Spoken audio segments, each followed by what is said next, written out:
தேவனுக்கு மகிமை உண்டாவதாக. நம்முடைய பிதாவாகிய தேவனாலும் கர்த்தராகிய இயேசு கிறிஸ்துவினாலும் நம் அனைவருக்கும் கிருபையும் சமாதானம் உண்டாகட்டும். இன்று தொடங்கி உங்களுக்கு ஒரு ஆசீர்வாத வசனத்தை நாங்கள் கொண்டு வருகிறோம். நீங்கள் தினந்தோறும் இந்த வசனத்தை கேட்டு ஆசீர்வதிக்கப்படுங்கள். யோவான் சுவிசேஷம் 3ஆம் அதிகாரம் 16ஆம் வசனத்தை நாம் வாசிக்க கேட்போம். தேவன் தம்முடைய ஒரே பேரான குமாரனை விசுவாசிக்கிறவன் எவனோ அவன் கெட்டு போகாமல் நித்திய ஜீவனை அடையும்படிக்கு அவரை தந்தருளி இவ்வளவாய் உலகத்தில் அன்பு கூர்ந்தார். ஆமென். தேவன் அன்பாகவே இருக்கிறார். அவருடைய அன்பு அளவில்லாதது. தேவன் தம்முடைய ஒரே பேரான குமாரனாகிய இயேசு கிறிஸ்துவை நமக்காக அவர் அனுப்பி கொடுத்தார்.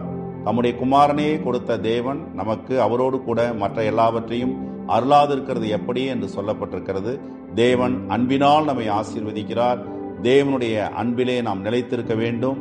தேவனுடைய தெய்வீக அந்த அன்பை நாம் அனுபவிக்க வேண்டும்.